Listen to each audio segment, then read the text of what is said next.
Bien, cronológicamente nosotros estamos en la semana número 5, este es el quinto jueves, de clases. Bien, pero hemos podido hacer, por motivos de feriado y otras, digamos, mi ausencia, solo 2 clases. Esta sería nuestra tercera clase oficialmente.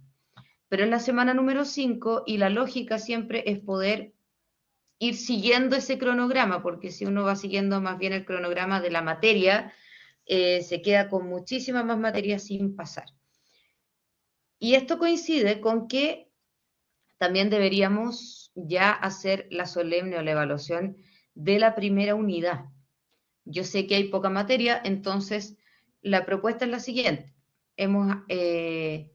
La verdad es que hemos avanzado muy en detalle, bien profundamente, lo cual es valioso y es el objetivo del curso, en la sesión número 1. ¿Ya? Entonces, yo hoy día pensaba avanzar y hacer, porque son cortitas, la sesión 2 y 3, los temas de la sesión 2 y 3, y, digamos, dejar un poco más abierta la 4 y la 5, si quieren, y si ustedes me lo piden, la 5 me importa más que la 4. Eh, si quieren, yo les puedo hacer un pequeño video que no alcancé hasta hoy, pero puedo de hoy a mañana, algo cortito, unos 20 minutos, sobre la sesión número 5, para que ustedes puedan revisar la presentación un poquitito más guiado y también un poco depurando qué es lo más importante. No sé si les parece bien. Y con eso podemos mandar la evaluación para que la respondan. Ay, me perdí los días. Podemos mandar la evaluación el mismo mañana viernes o el sábado para la que la respondan a más tardar, díganme ustedes, el miércoles 11. Y con eso, Cristian, si me ayudas a ver si podríamos tener las notas de pronto el lunes 16 o algo así. Yo sé que ustedes están de vacaciones, pero nosotros no necesariamente. No sé si estás de acuerdo, Cristian.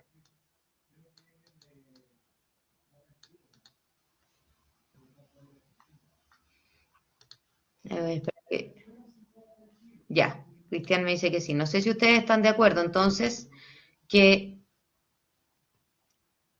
les mande un pequeño videito sobre la sesión número 5. Entonces entraría oficialmente la sesión 1, 2, 3, 5. Sin perjuicio que es muy valioso que revisen la sesión número 4, pero no va a ser materia preguntada. ¿Les parece bien? Y entonces ya sábado de pronto podemos subir la evaluación y damos plazo hasta el miércoles. ¿Están de acuerdo con eso, no? ¿Alcanzan? Profe, hay una consulta que ingresó hace poquito. La clase 4 no entraría en la prueba. ¿Dónde estará para verla? ¿Cómo es eso? Todo el material, yo me imagino que ustedes también lo tienen, ¿o no? El material clase a clase de las distintas semanas lo tienen, ¿no?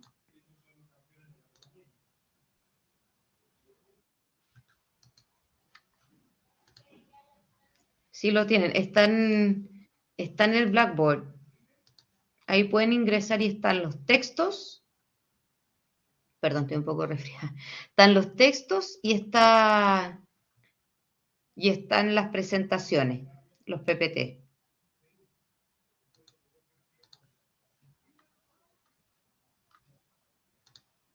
No sé si lo pueden ver o no. ¿Sí? Cristian, tú puedes acceder a ello, ¿no?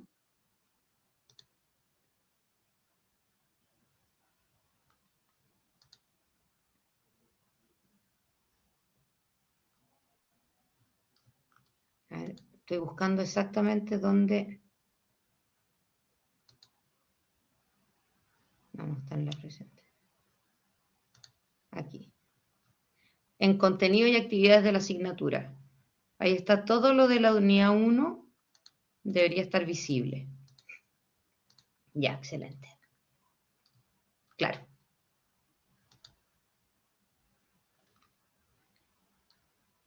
Entonces, la semana 4 no va a ser evaluada. Van a ser evaluadas la 1, 2, 3 y 5. ¿Ok?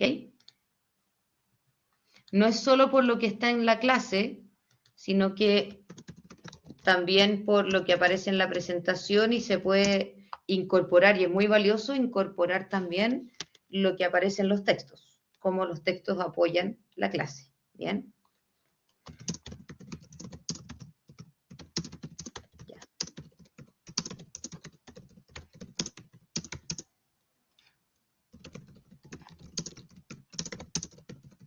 Estoy anotando las fechas que dijimos.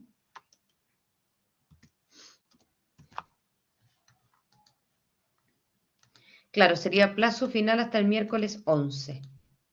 Ahí lo dejamos anotadito. ¿Bien? Ok.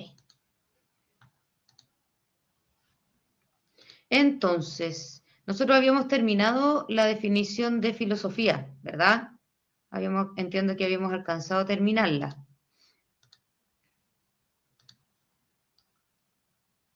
Por tanto,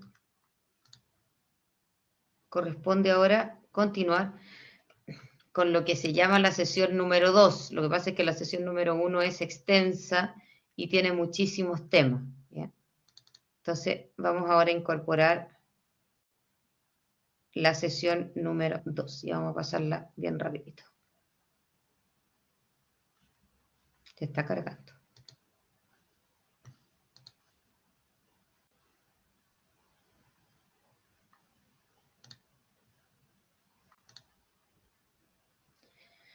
Bien, en esta sesión entonces comenzamos. Cualquier consulta sobre la prueba me la pueden escribir ahí, yo no hay un problema. Entonces, en esta sesión vamos a ver un concepto y que está el texto también, ¿cierto? Que es el nombre del libro de Joseph Pieper, que se llama El ocio y la vida y la filosofía, en realidad se llama El ocio y la vida intelectual, ¿no? Cómo el ocio desarrolla este autor del siglo XXI, cómo el ocio se vincula con la filosofía. Siempre se habla muchas veces de que en la antigua Grecia, ¿cierto?, que buscaban instancias de ocio, lo que ha ido derivando en ratos inútiles, ciertos momentos inútiles en que no hay nada productivo por hacer, ¿bien? O no hay nada útil por hacer.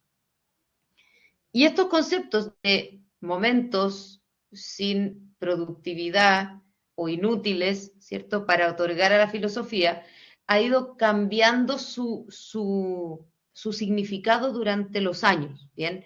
Era muy distinto tener momentos de ocio en la Grecia antigua, perdón, están viendo el partido, aquí están gritando. Es muy distinto tener momentos de ocio en la Grecia antigua, ¿no?, que es lo que se le llama momentos de ocio ahora. Y la valoración de lo que son esos momentos de ocio es muy distinto, ¿no? Pensemos que en ese tiempo habíamos hablado del sabio, ¿no? ¿Quién era el sabio?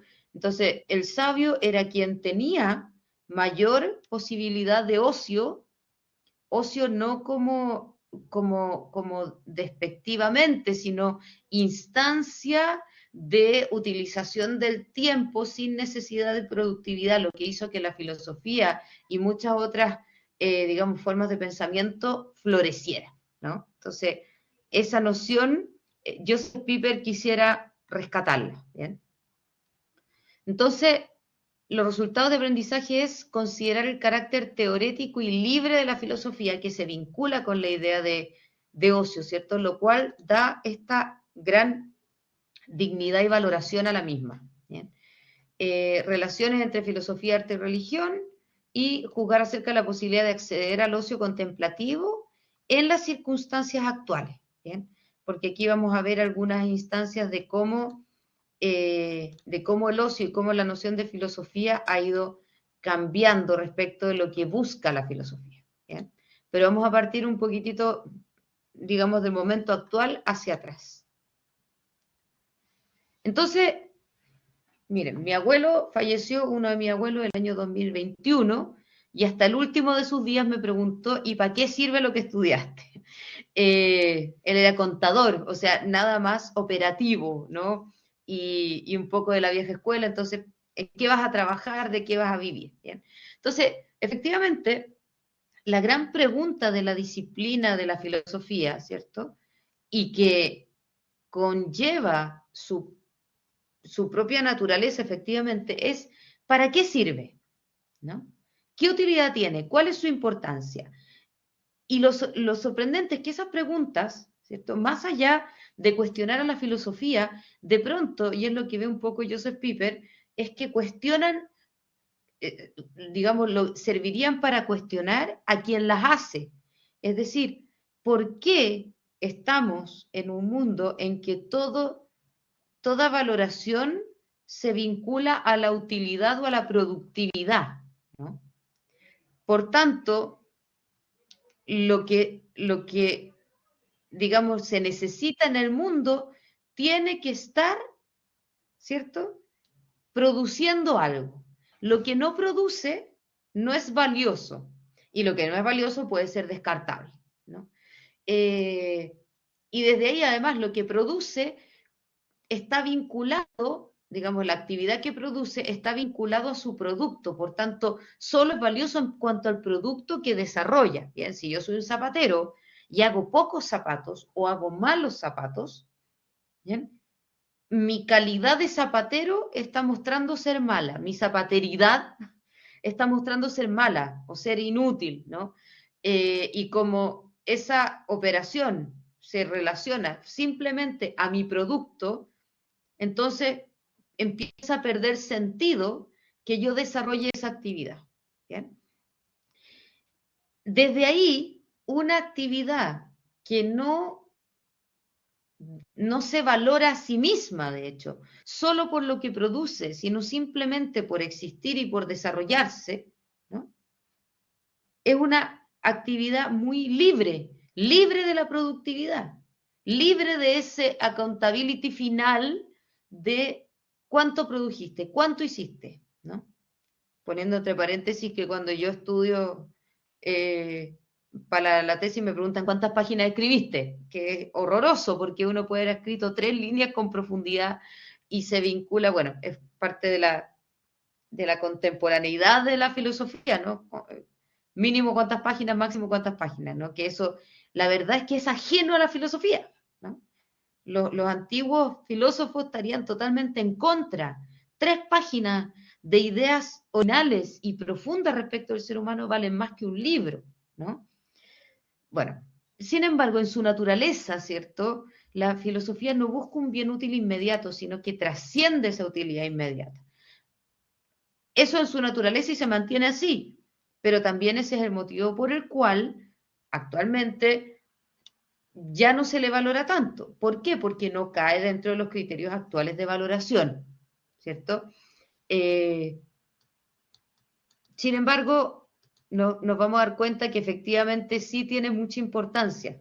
Ahora, esta importancia hay veces en que la conoce la pura filosofía, pero como le da sustento a las otras ciencias, sí es útil, pero no es productiva. ¿Bien? Lo sorprendente, insisto, es que esta es una pregunta que se hace permanentemente, que sigue surgiendo. ¿Bien? No es una pregunta que existía siempre. Hubo un tiempo en que era de base quien estudiaba filosofía, en el fondo quien estudiaba que tenía que saber algo de filosofía. ¿No? No por su productividad, sino por la importancia, si quieren ustedes algún producto, por lo que genera eso en quien la conoce, quien es capaz de desarrollarla. ¿No? Cómo eso va generando una forma de pensamiento que eventualmente se puede traducir en otras disciplinas, ¿no? Quienes vienen de otras disciplinas o quienes les interesan otras disciplinas lo podrán ver en el futuro, cómo esto se nota después en el modo de pensar cualquier otra ciencia, ¿no? Yo cuando estudié el magíster en administración, digamos, uno de mis diferenciadores, todos teníamos diferenciadores, y el mío, ¿cierto?, era precisamente que yo tenía esa capacidad de pronto en marketing de mirar, tener otra mirada respecto de lo que se decía, por ejemplo, ¿no? Porque eso lo otorga la filosofía, es una forma de pensamiento, una forma reflexiva, ¿bien? De ir más allá de la propia nariz, si uno quiere, ¿no? Bien. Entonces, para poder alcanzar esa forma de pensamiento, ¿cierto? Se requiere un cierto estado, ¿bien? Y eso es lo que, como les decía, Joseph Pieper lo levanta mucho en su texto, ¿bien? El ocio y la vida intelectual, porque es una condición de posibilidad para la filosofía, un cierto ocio. Yo lo vincularía también con la, digamos, un poco digamos, las necesidades básicas cubiertas, ¿no? Quien está famélico probablemente no va a poder hacer filosofía, ¿no? Pero eso es lo productivo. Pero en el estado del alma, ¿no? Esa condición de ocio, de ociosa, ¿bien? Y desde ahí la vida práctica, ¿no? Como estamos en una vida completamente práctica, útil, de valores, ¿bien? Nos absorbe, ¿bien? Y desde ahí quien se instala a mirar, a observar, a contemplar, ya ni siquiera es tildado de loco, ¿no? Como lo era en otro tiempo, sino que es tildado de útil, de flojo, ¿bien? Entonces, es muy difícil, ¿cierto? Digamos, encontrar esos momentos o instancias, ¿bien? Para alcanzar la admiración. Y en medio de la vida práctica no se puede. Es muy difícil, ¿bien? Se puede desarrollar algún tipo de reflexión, pero no la admiración o la abstracción que requiere la filosofía, ¿bien?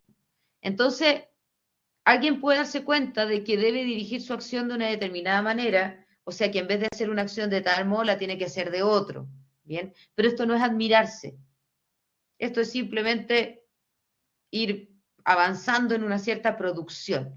Pero hay que salir, ¿cierto? Elevarse, si quieren ustedes, desdoblarse de día a día, ¿bien? Para poder admirarse. Normalmente, de hecho, cuando uno se admira por un paisaje, no cuando está encima del paisaje, sino cuando está afuera y contempla la perspectiva, ¿no? Es como la imagen que está ahí, ¿bien? Salirse, ¿bien? Del bosque para poder contemplarlo en tanto bosque. Y eso exige salirse, exige olvidar la ruta que se estaba caminando, ¿bien? Y aislarse un poquitito quizá del resto para poder contemplar la totalidad. Y la filosofía requiere eso, ¿no? Exige eso. Siempre lo ha exigido. Lo que pasa es que las posibilidades de hacerlo son muy distintas. Pensemos en la productividad que tenían, que era altísima, la productividad de los autores, ¿no? De la antigüedad o de la Edad Media, en que o dictaban sus libros o lo escribían con pluma, ¿no? Hoy día, claro, puede haber alguien muy productivo, pero esa productividad, yo le aseguro que ni siquiera se asemeja a la de Tomás de Aquino, y escriben en computador, y a veces copiar, pegar y sacar citas y buscar en Google, ¿no? La productividad, pensando del minuto a minuto, ¿bien? Era mucho mayor antes. ¿Por qué? Porque había más espacio, no es una crítica social, ¿no? Pero es una crítica quizás del tiempo y de la época, ¿no? O una consideración, ni siquiera una crítica, de que había mucho más espacio para ese aislamiento, ¿bien? Había muchísimo más espacio para ese... Ahora, no todos, efectivamente no todos, por eso la filosofía se daba, por ejemplo, en la Edad Media, principalmente en los monasterios, ¿no? O en lugares de aislamiento, ¿bien?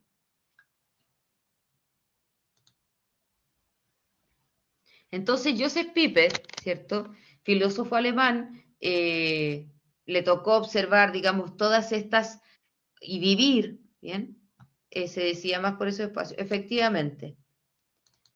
Y además, Jonathan, eran instancias reflexivas de alimentación del espíritu, ¿no? O sea, cuando no se estaban cubriendo las necesidades puramente básicas, o se estaba rezando, o se estaba meditando, si quieren ustedes, o se estaba escribiendo, o se estaba estudiando. ¿Bien? Era un espacio, una forma de vida que lo permitía mucho más. Entonces, cuando tú estás siempre metido en eso, por supuesto que da mayor productividad, ¿no? Bueno, Joseph Pieper, ¿cierto? Le toca toda esta vorágine, ¿no? Sobre todo en la primera mitad del siglo XX, pero también en adelante, en Alemania, ¿bien? Y desde ahí se da cuenta, ¿cierto?, de que todas estas formas de pensamiento política, ¿cierto?, comunismo, nazismo y liberalismo capitalista, tienen algo en común, ¿bien? Y lo que tienen en común, ya habiendo sufrido algunas, vivido más libre en otras, lo que tienen en común es que utilizan o consideran al sano como un sujeto productivo. Unos para el Estado, otro para su propio beneficio, otro para el régimen. Pero es un sujeto productivo, ¿bien? Y desde ahí, me voy a saltar un poquito para avanzar, ¿cierto? Explica que el totalitarismo es la absorción de todas las dimensiones humanas, ¿cierto? El individuo pasa a ser simplemente un engranaje, ¿bien? Un peoncito en el, digamos, en el mapa de estas ideologías, ¿bien? Que no hay espacio ahí para el arte, la religión, la filosofía, sino solo en función de esta ideología, en tanto aporta esta ideología, ¿bien? Pero cuando llega el liberalismo capitalista, es decir, cae el nazismo y se aleja el comunismo, ¿no? Se queda relegado ahí con la cortina de hierro, resulta que él se da cuenta de que igual hay un totalitarismo respecto de la praxis, respecto de lo práctico, ¿bien? Que, que, que abarca todo, abarca cualquier ideología política actual, ¿no? Y eso le parece tremendo porque entonces estamos todos, digamos, subsumidos en el mundo del trabajo. Y el mundo del trabajo no se refiere solo al trabajo remunerado, sino en el mundo práctico. ¿Bien? Solo lo práctico es valioso. Y como solo lo práctico es valioso y nosotros buscamos ser valiosos, entonces permanentemente estamos haciendo algo, ¿no? O buscando qué hacer, o aprendiendo para hacer algo más, o trabajando para poder hacer otra cosa, o descansando para poder trabajar más. Entonces, o para producir más, o para hacer más cosas. ¿Bien? Y desde ahí la educación y digamos, toda la formación de las personas van en esa línea, según Piper, ¿no? Entonces a los niños hay que enseñarles prontamente a que estudien, a que se saquen la mugre y a que tengan una rutina muy firme, porque así es como van a poder, digamos, avanzar y llegar preparados cuando ya les toque producir. ¿Bien? Exactamente, uno se siente hasta culpable por la sociedad cuando uno no hace nada. Y hasta por uno mismo, ¿no? Cuando uno no hace nada. Efectivamente. Deme un segundito.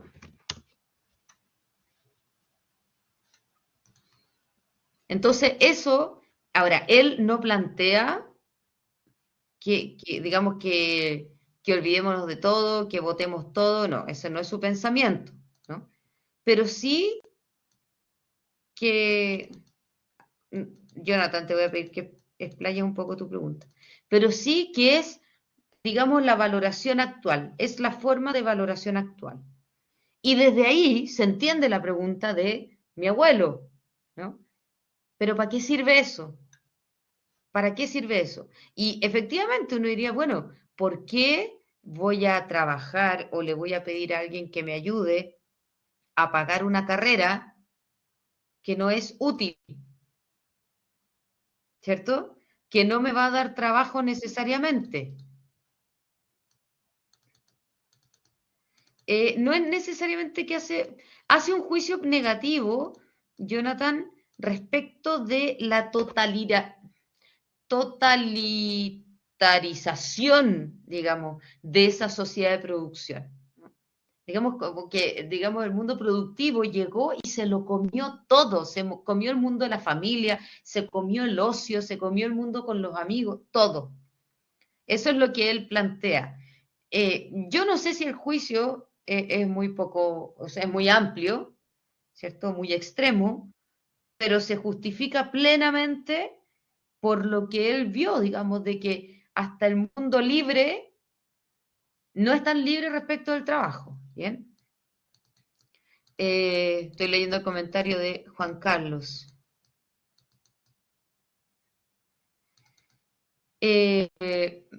Mira, si uno se dedica 100% a la filosofía, no lo sé, porque dedicarse a la filosofía, habría que definir, perdón, pero ¿qué significa dedicarse a la filosofía? Si es escribir paper y te van a pagar un bono, sí. Si es estar en una universidad y que te paguen por publicar, porque es, pero eso es dentro del mundo productivo igual, ¿no? Entonces, claro, uno se puede dedicar a la filosofía, pero eso no es dedicarse a la filosofía libre. ¿Bien? Porque igual no postulaste al fondo de sitio igual, ¿cierto? Ahora, yo no sé si lo más valioso sería dedicarse 100% a la filosofía, ¿bien? Probablemente lo valioso de la filosofía viene en que sería, un amigo se dedica a buscar algo trascendente filósofo. Ya, sería bueno saber si trabaja en algo, si no trabaja, o si trabaja en eso. Pero yo tal vez creo que la filosofía, lo que debería ocurrir o lo valioso sería que la filosofía acompañe instancias de cada persona, ¿no? Que tengan su mundo del trabajo, como también lo tenía Aristóteles, ¿eh? Aristóteles también trabajaba, pues también hacía clases, ¿cierto? Dame un segundito.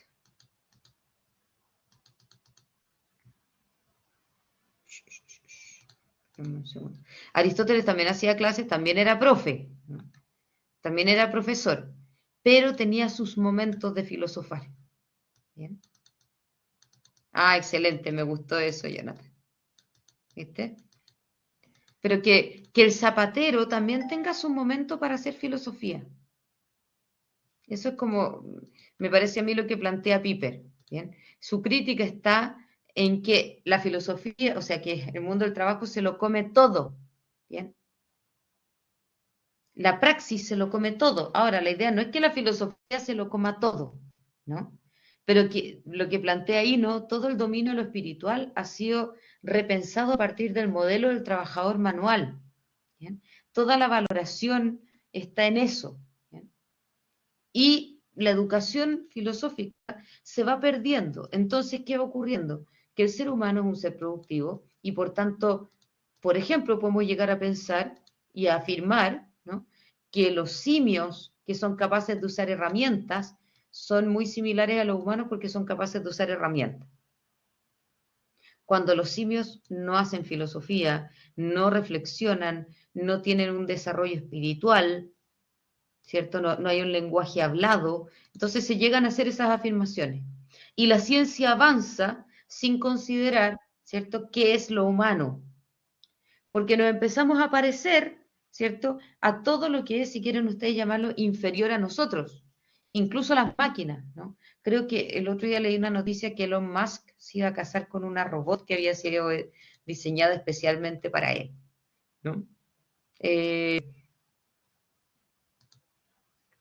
digamos, yo sé que es difícil a veces, digamos, tener una buena relación de pareja, pero finalmente que poder ser reemplazado por un robot, ¿cierto? En el fondo para eso cerramos la puerta por fuera, ¿no? Porque se va perdiendo toda digamos, esa profundidad del ser humano. Es como ponerle una puerta a todo lo que había más allá en la casa y quedarnos en el hall, ¿no? Y eso es muy grave. ¿Bien? El hombre se transforma en una máquina de producir y no existe un horario en el cual pueda pensar, contemplar no solo un paisaje, sino sí, efectivamente, el sentido de la familia. ¿Quién soy yo? ¿Qué hago en el mundo? Bueno, no sé, pues qué lindo estuvo el día, qué es un día lindo, no sé, profundizar, ¿no? Profundizar un poco más. Bien. Y eso no tiene que ver solo con la jornada laboral, tiene que ver también con que esta forma de pensamiento y la valoración de ese tiempo tiene que ser enseñado. Quien decía el otro día, Cristian, perdón, el otro día aquí. Cristian decía que uno se siente culpable. A mí quizás hay ratos en que efectivamente no hay nada por hacer, ¿bien? Y uno dice, chuta, entonces se me olvidó algo. Algo se me está pasando, ¿no? No puede ser que no tengo nada que hacer, ¿cierto? Eh, en algún momento, bueno, esto es como anécdota, pero fue después de la pandemia o más o menos entre medio de la pandemia, yo había sido mamá 3 semanas antes que nos encerraran. Pasaron los meses, fue una época había sido mamá por segunda vez, entonces fue una época muy, muy, muy trabajada. Y un día, ya un poco más abierto, tipo agosto, septiembre, voy a la casa de mi hermano y mi hijo mayor juega con sus primas y mi hija menor se quedó dormida. Y voy donde mi cuñada y le digo, no tengo nada que hacer. Estoy aburrida por primera vez en 7 meses y no sabía lo que era eso y ahora no sé qué hacer. Y ni siquiera era mi casa para poder limpiarla, era la casa de mi hermano. Entonces me dijo, bueno, tomémonos un café. Ya nos tomamos un café, empezamos a conversar, pero digamos, esa incomodidad es entendible dadas las circunstancias, ¿no? Pero es más común de lo que uno cree. ¿Bien? Y debiera ser más común la instancia de aburrimiento en el sentido de no hay nada productivo por hacer. Después ahí uno podrá administrar qué hace con esa sensación, ¿no? Pero la sensación de sorpresa es un poco preocupante, ¿no? Entonces, dice Pablo, por eso es sano y positivo también filosófico buscar momentos fuera del sistema. Sí, y es un aprendizaje, y es una educación, ¿bien? Pero no siempre es posible, porque tiene que ver también como una vorágine en la que estamos. ¿Ya? Y esa vorágine en la que estamos no la inventamos nosotros, ya es entendible, ¿cierto? Que, digamos, queramos trabajar, queramos producir, queramos poder darle lo mejor a nuestras familias.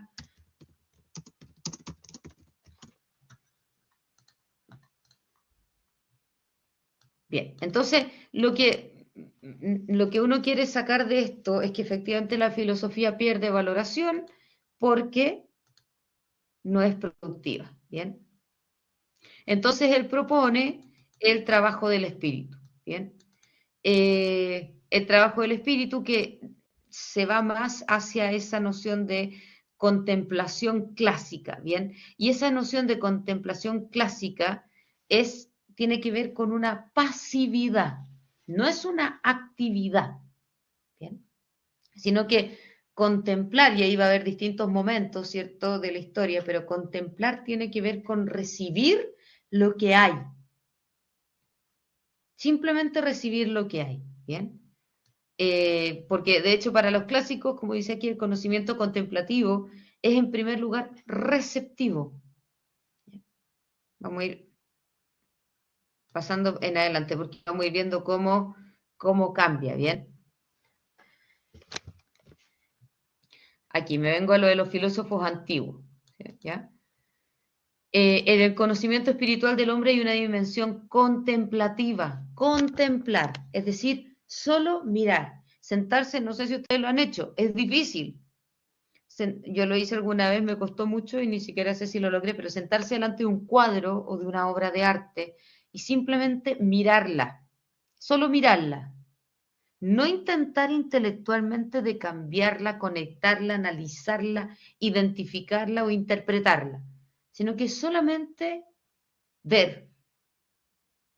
Ese ejercicio es el ejercicio, digamos, puramente filosófico, previo, primario. Y es raro para nosotros, es muy raro. Cuando uno está en el museo, ¿qué hace? Lo más natural, ¿cierto? Yo sé que en algunos casos uno contempla un poco, pero lo más natural es que uno va mirando el mapita y decir, mira, aquí está la obra de Da Vinci que yo quería ver, aquí está, uy, qué lindo la escuela de Atenas, ya, foto, saquemos una foto, ponte al lado, foto, ya, oye, viene un grupo de gente, así que sigamos, ya, es que para que lleguemos rápido a la Capilla Sixtina, porque la van a cerrar, ¿cierto? Es eso más o menos lo que uno hace en los museos, ¿bien? digamos que quedarse mucho rato.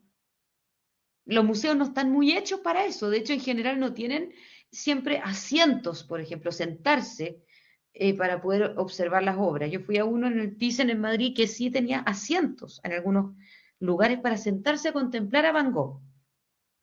Y lo intenté, ¿cierto? No sé si lo logré, pero lo intenté. ¿Bien? Entonces es el puramente recibir, pero respecto de la realidad en general. ¿Bien? Y los clásicos tenían esa noción. ¿Bien? El hombre recibe la esencia de las cosas. ¿Bien?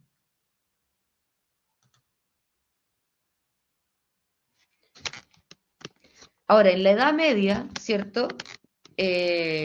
Muy heredero de la antigüedad clásica, ¿no? Están estas dos nociones, ¿cierto? De ratio y de intellectus. Es decir, la ratio es esta capacidad, esta facultad de pensar discursivo, de buscar, de investigar más activa, ¿no? Que uno intenta indagar en las cosas y que tiene que ver más bien con las ciencias particulares que señalábamos, ¿no? Como el hombre está unido al cuerpo, ¿cierto? Y tenemos tiempo y nos da hambre y tenemos que llenar las páginas y hay que cumplir. La ratio se mueve más hacia eso, ¿no? Hacia tal vez intervenir la realidad intelectualmente, ¿bien? Pero esta noción de ocio o de abstracción o de contemplación clásica se refiere más bien al intellectus, ¿bien? Que es otra operación, ¿bien? Que tiene que ver con la facultad de intuir o aprehender, simplemente aprehender la realidad. Y que por esta noción de intellectus, ¿cierto? Que es una dimensión más elevada, por tanto más difícil de alcanzar, ¿no? Es, es en ella, es más espiritual si quieren ustedes, ¿bien?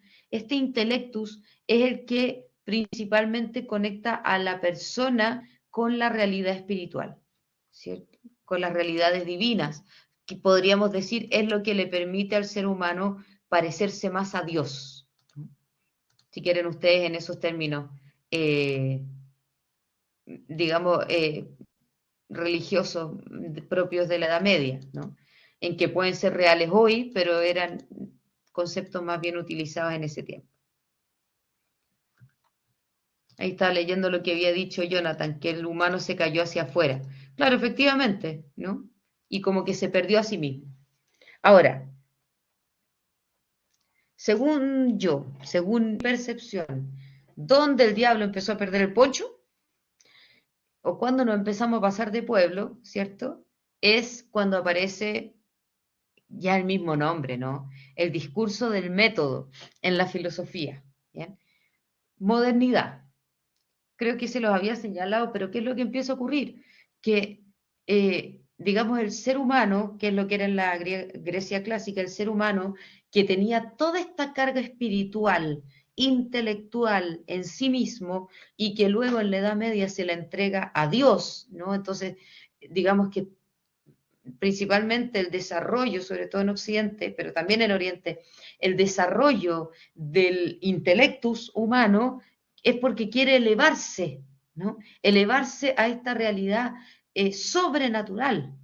Quizás conocerla, quizás entenderla, pero le permite y la contempla para poder entenderla, la contempla. Entonces, el cielo no es el límite porque es infinito hacia arriba, ¿no? Eso era, digamos, es, si uno lee los medievales, es más o menos lo que contempla ahí, ¿no? Y los más religiosos proyectan todo a la vida sobrenatural, digamos, entienden la filosofía natural, pero proyectan hacia más allá. Entonces la filosofía se sostiene desde, si quieren ustedes, un globo aerostático muy alto, ¿no? Eh, Parecido al pensamiento de Platón, ¿no? En que también proyectaba, ¿cierto?, hacia el infinito. También Aristóteles habla, ¿cierto?, de un ser creador único, ¿no?, en su metafísica, ¿bien? Eh, pero, claro, ¿qué pasa? Pasa que se descubren nuevos mundos, pasa que empezamos a darnos cuenta que no éramos los únicos, que, perdón, que los europeos se empiezan a dar cuenta que no eran los únicos que estaban, que no era ese el mundo, ¿bien? Y que había muchas más formas, muchas más razas, muchas más formas de pensamiento, muchas más religiones que simplemente las pocas conocidas, ¿no? Cristianos, eh, musulmanes, cristianos, judíos, ¿no? Esa era un poco la lógica en que se movían, y los orientales, ¿bien? Nos empezamos a dar cuenta de que existe Moctezuma, de que el mundo es más abierto, de que hay otro, ¿cierto? La Tierra no es plana, y etcétera, aunque antes se sabía que no era plana, pero digamos que cambia un poco la noción de la realidad. ¿Y qué pasa con eso, cierto? Que entonces empezamos a poner nuestra fe, por llamarlo así, en nosotros mismos.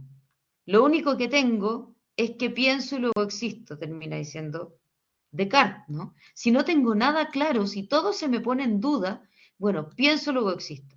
Entonces, el descubrimiento de la realidad va a poseer una dimensión discursiva. El esfuerzo y trabajo de mi ratio, ¿cierto? Cogito ergo sum, pienso, luego existo. Entonces, mi razón es el pilar, el único pilar por el cual puedo sostener todo lo que yo puedo decir y todo lo que puedo conocer. ¿Bien? Y este intelectus, ¿cierto? Elevado, bueno, queda un poquitito relegado porque ni siquiera puedo confiar en él, ¿verdad? Hasta los sentidos me traicionan. Por tanto, hasta lo que veo puede ser un espejismo, plantea Descartes. Lo triste es que cuando yo digo esto, a mí, yo que valoro tanto el pensamiento más clásico, reconozco, ¿cierto?, que hoy en día en esa desconfianza incluso a veces de los propios sentidos, porque estamos en esa lógica. ¿Bien? Entonces, eh, pasamos a una concepción moderna del conocimiento en que este conocimiento tiene dos aspectos. Primero, exige trabajo. No es una condición pasiva, sino que es una condición activa. Y desde ahí, ¿cierto? No hay nada recibido. Y por tanto, ¿en qué caemos? Bueno, como dice Piper, ¿no? El mundo del trabajo. Esto empieza a acompañarse con el desarrollo de nuevas tecnologías y empieza a avanzar. ¿Bien? Posteriormente, ¿cierto?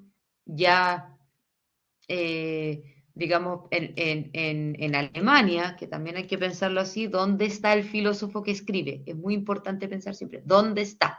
¿Dónde fue criado? ¿En qué lógica? ¿Bien? Y desde ahí Kant plantea que la validez, ¿cierto? Lo valioso, el valor del pensamiento y del conocimiento está en el esfuerzo que la persona le pone. ¿Bien? Siempre está en el esfuerzo. Entonces, el bien moral se alcanza con fatiga, con esfuerzo, con trabajo. ¿Bien? Está la ley racional que señala el bien, pero tiene que buscarse. ¿Bien? En contraposición, ¿no?, con los clásicos que señalaban que el conocimiento, el bien, la virtud de la sabiduría, una vez que se alcanza, ya no exige tanto esfuerzo. Eso plantean ellos. Alcanzar la virtud exige esfuerzo, pero su excelencia, y una vez que ya se alcanza, una señal de que uno es virtuoso, de que uno es sabio, por ejemplo, es que te es fácil, por ejemplo, el contemplar. Quien ya tiene, por llamarlo así, la virtud de la sabiduría o la contemplación, ya no le es difícil, y eso es señal, ¿no? Estoy pensando en, no sé, pues en caricatura, pero en los maestros que aparecen, no sé, en Kung Fu Panda, perdonen la referencia, pero la tengo demasiado cercana, ¿no? Los maestros, el maestro, esta tortuga, ¿no? El maestro Uwei, que aparentemente le es fácil, que nada le molesta, que nada. Eso para los clásicos es valiosísimo. ¿Bien? En cambio, otros valorarían más al panda porque tiene que estarse esforzando permanentemente por alejarse de sus ganas de hacer y de su condición operativa, ¿no? Entonces, ahí es donde empieza a cambiarse la noción, ¿bien? Y desde ahí es que se entiende, ¿cierto?, que el mundo fue cambiando y con eso fue cambiando la consideración que todos tenemos respecto de lo valioso. ¿Ya? ¿Y cuál es la idea de Piper? Es rescatar, hacer renacer o permitir renacer esta contemplación, esta capacidad de contemplación cuya condición de posibilidad es el ocio, es salirse. Y esa es su invitación. Y es una invitación no solo para que cada uno busque esos espacios, ¿cierto? Que también tiene que ver con una cierta operación espiritual. Es decir, al momento en que yo ya tengo la posibilidad de aislarme intelectualmente, bueno, hacerlo, intencionarlo, ¿no?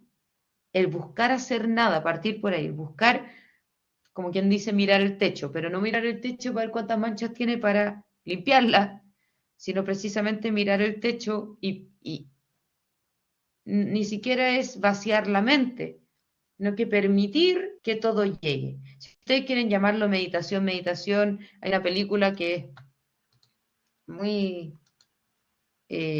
mundana, pero que muestra cómo una mujer intenta en algún momento de la película meditar y cómo tiene que aprender a meditar. Ahora, en ese caso la meditación es pensar en nada. Aquí es contemplar, contemplar la realidad. Comer, rezar, amar, ¿viste Juan Carlos la viajita? Sí, ¿no? Pero no es solo vaciar la mente, porque la mente no está hecha para vaciarse necesariamente. Eso es, claro, es una operación como espiritual, digamos, para relajar, sino que aquí lo que se piensa con esto es poder mirar el mundo desde una perspectiva, como les digo yo,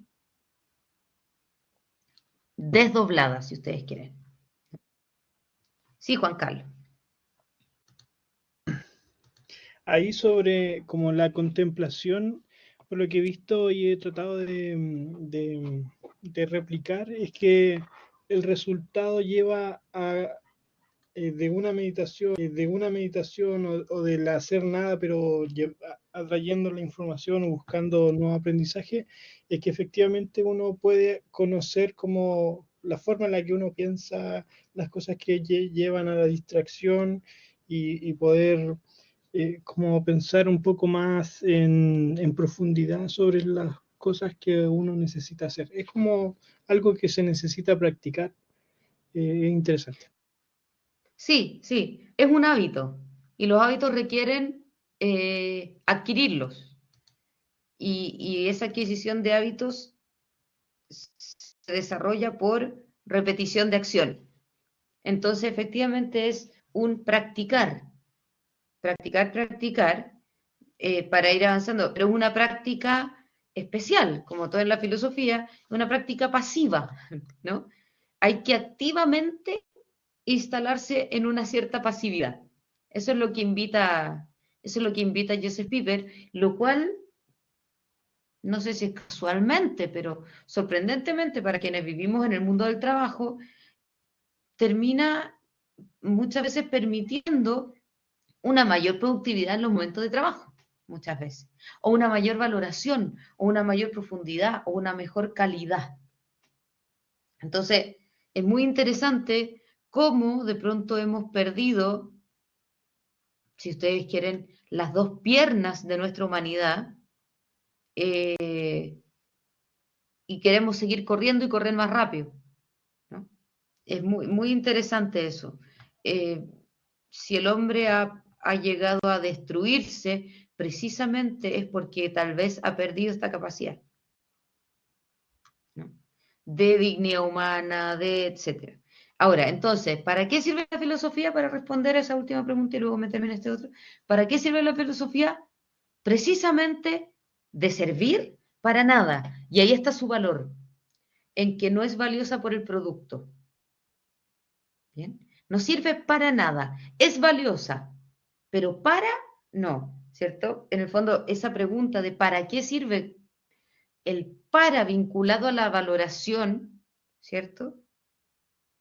Es peligroso. Respecto a las personas, probablemente de las personas a quienes amamos, a quienes más amamos, no las pensaríamos en el para, ¿no? ¿Para qué? La pregunta hoy en día, ¿para qué tienes hijos? Para, ¿no?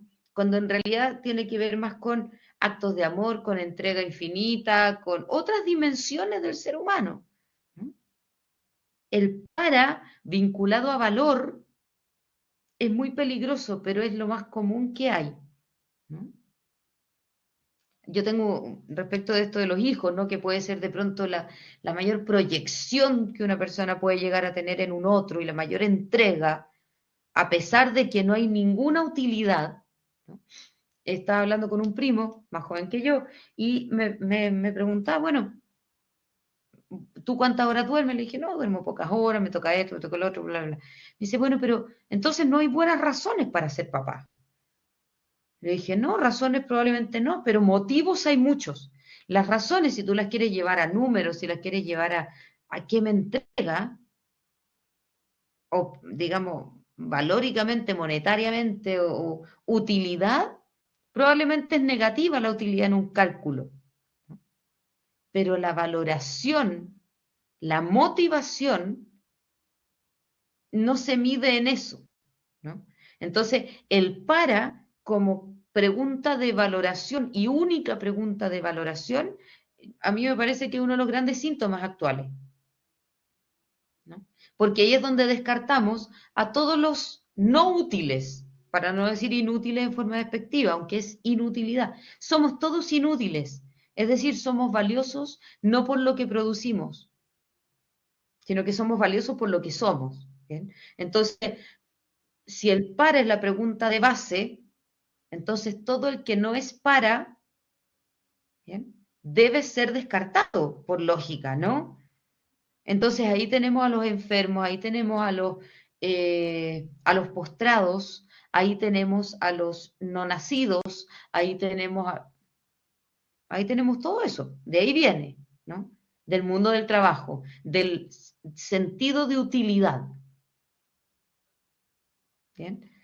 Entonces la filosofía invita a salir de eso, incluso la filosofía que podría después avalar muchas cosas, pero hasta el mismo Descartes tuvo que tener instancias de ocio para desarrollar la filosofía que rompía con eventualmente las instancias de ocio. Hasta el mismo Kant, ¿no? Hasta el mismo Marx tuvo que tener esas instancias de ocio y probablemente contemplación, ¿no? Pero terminan desarrollando ideas que eliminan las instancias de contemplación.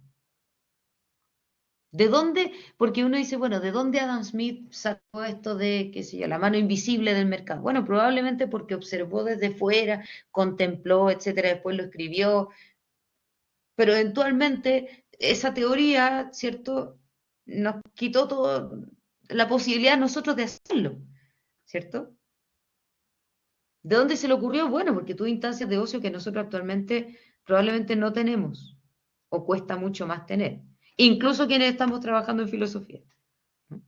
Porque hasta la filosofía se ha metido en la utilidad, o hasta la utilidad se ha metido en la filosofía, si ustedes quieren llamar. Por eso sale de los colegios.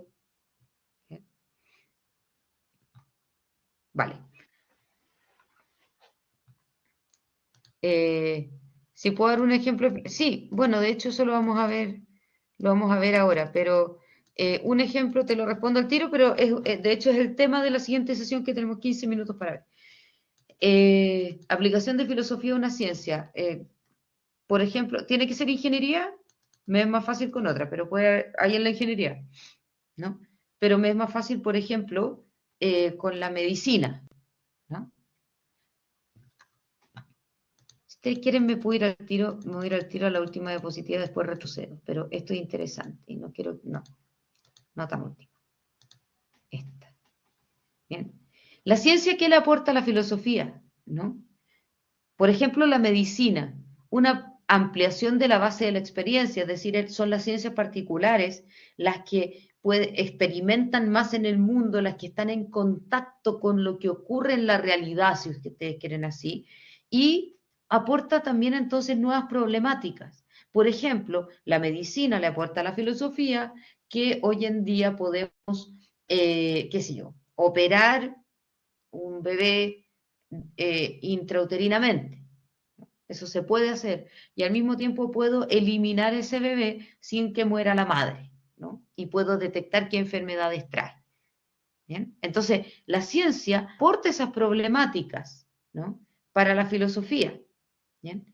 Pero la filosofía le aporta a la ciencia, bueno, y esto en consideración general, ¿no?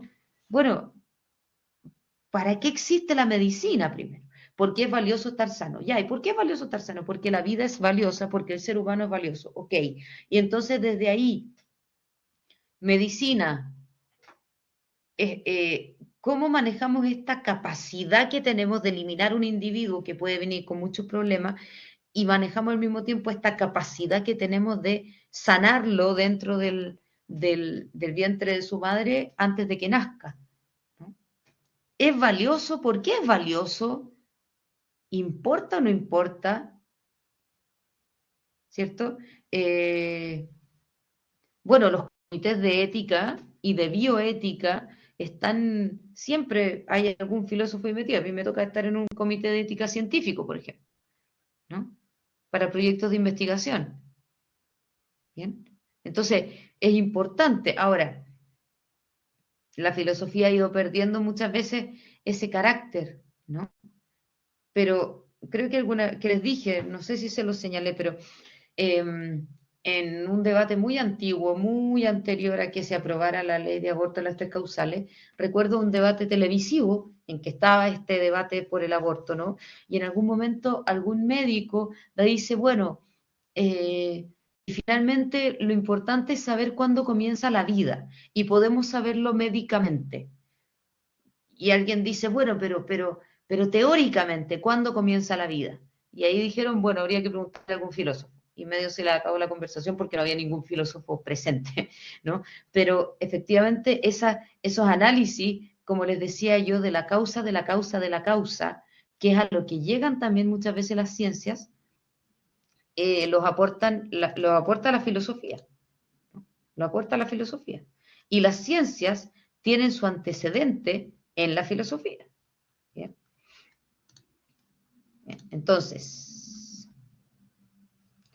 esto ya lo vimos, la distinción entre lo teórico, ¿cierto? El conocimiento contemplativo y el conocimiento ordenado a la acción. Entonces, la filosofía, bien, siendo la forma más pura y libre de ver la realidad como es, no como algo útil, ¿cierto?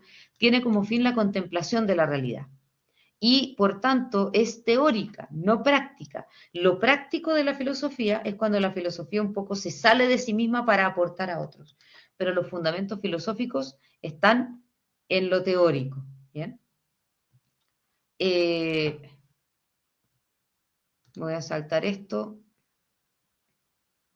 Bien, entonces en el Renacimiento, ¿cierto? Cuando ya el hombre vuelve a ser el centro, después de la Edad Media, ¿no? Reciben un gran impulso las ciencias, ¿bien?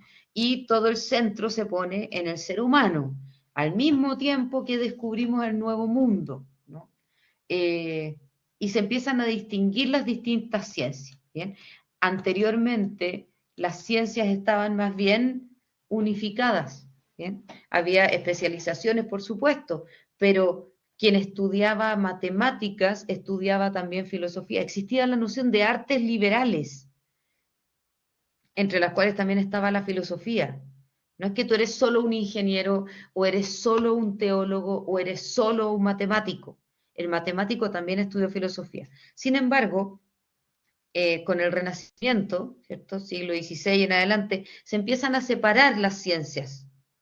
¿Y qué pasa eso?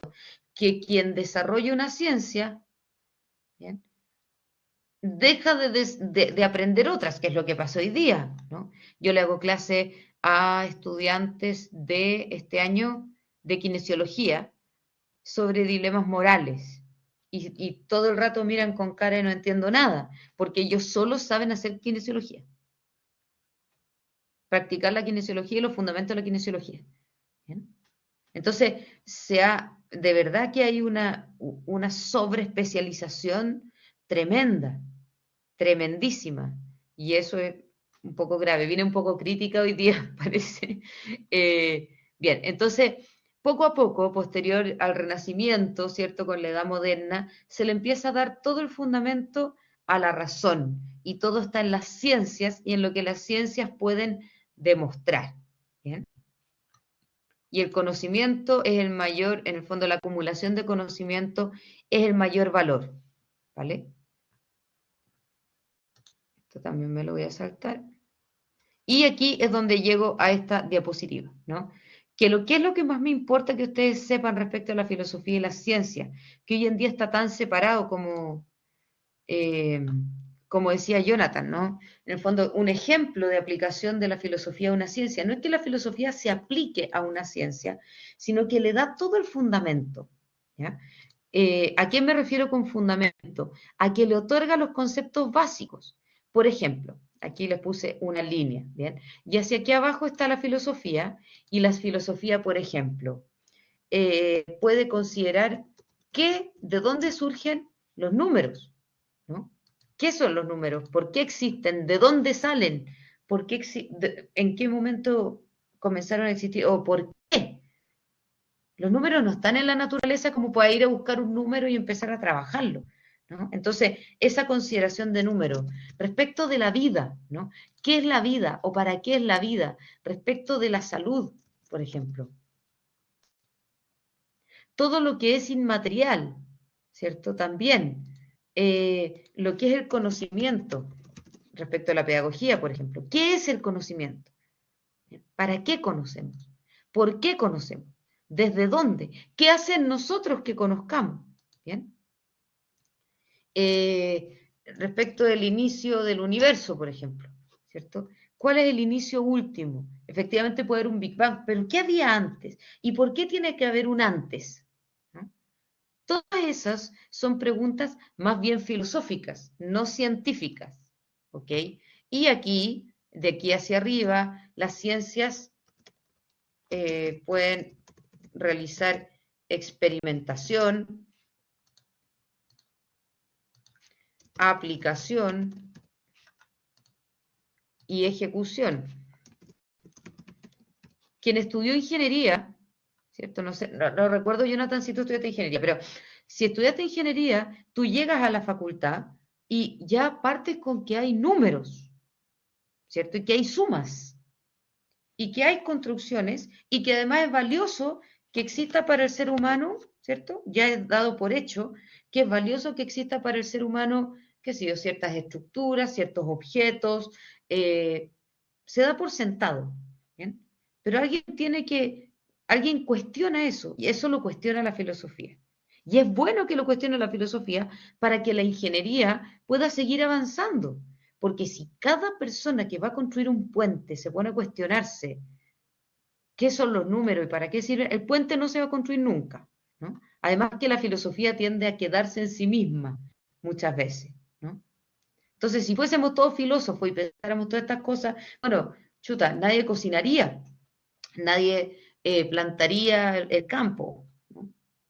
Entonces es importante esta relación, pero la filosofía se podría decir que le da este piso, sostiene esta línea celeste que es el piso, ¿no?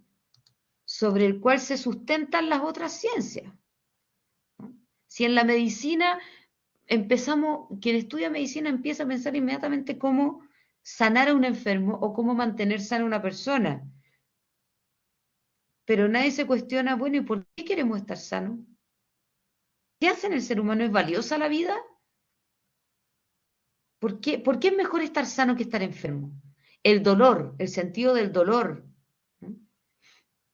Todo eso lo revisa más bien la filosofía, ¿bien?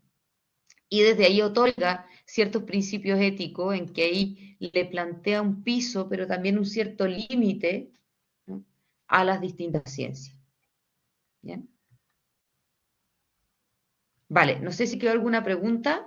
Repito para que quede súper claro que mi intención es hacer una pequeña cápsula. Ahora sí me comprometo porque fue una semana bien tremenda. Sobre las clases número 5 de las operaciones de la razón. Va a ser una clase cortita que les voy a grabar. La voy a grabar en esta misma modalidad, digamos, la van a encontrar donde mismo están las grabaciones de las clases anteriores, para subir en estos días la evaluación. Bien, probablemente les podemos mandar un mensajito incluso de que ya está arriba la evaluación y va a estar ahí las instrucciones, la fecha, todo. Bien, cualquier problema de envío, si no me lo pueden mandar, les voy a dejar al tiro igualmente mi correo para que lo tengan a mano si es que no logran enviar. Yo voy al tiro, espérenme un poquito, estoy copiando esto. Ya. ¿Quién tenía la mano levantada? Pablo. Yo, profe, hola. Bueno, entonces ese control ingresaría a la clase 1, 2, 3 y 5, ¿verdad? Exacto. Y Sí. respecto a los textos, ¿igual todos esos textos o qué? Mira, los textos son más bien de apoyo. Ya, más que nada entonces las clases. Más que nada las clases, muy valiosos si logran ingresar a los textos y al menos buscar alguna cita o algo como dice tal persona, porque van en la misma línea, no son temas distintos. Ya. Entonces, maravilloso si se pueden apoyar un poco en los textos. Esto que estamos pasando tendría que ser la clase número 4. Hoy día pasamos la 2 y la 3. Ah, ya, esto es la 2 y la 3. Ah, ya, Esta es la 2 vale. y la 3. Ah, La 4 perfecto. no cuenta y la 5 la voy a subir, pero cortito. Ya, estupendo. Ya, gracias, profe. ¿Ya? Eso. Ya la semana siguiente deberíamos poder ordenarnos un poco más. Eh, se viene el super feriado, se viene la semana del 18, entonces próxima semana vamos a tener la clase 6 y luego la semana 7 subsiguiente. Ahí ya no nos vamos a saltar, o sea, no vamos a dar por pasada, digamos, ninguna materia de esa semana. Sí tuvimos que hacerlo respecto del feriado del 15, porque esa semana, otros días sí había clase. Esto para ordenar. ¿Ya? La prueba será de desarrollo alternativa, es de desarrollo. Es de desarrollo. Pueden hacerlo, por supuesto, ustedes tienen libertad, pues, con todo el material, sin plagio, con citas, ni un problema. ¿Ok? Ahí les dejé mi correo también por cualquier consulta.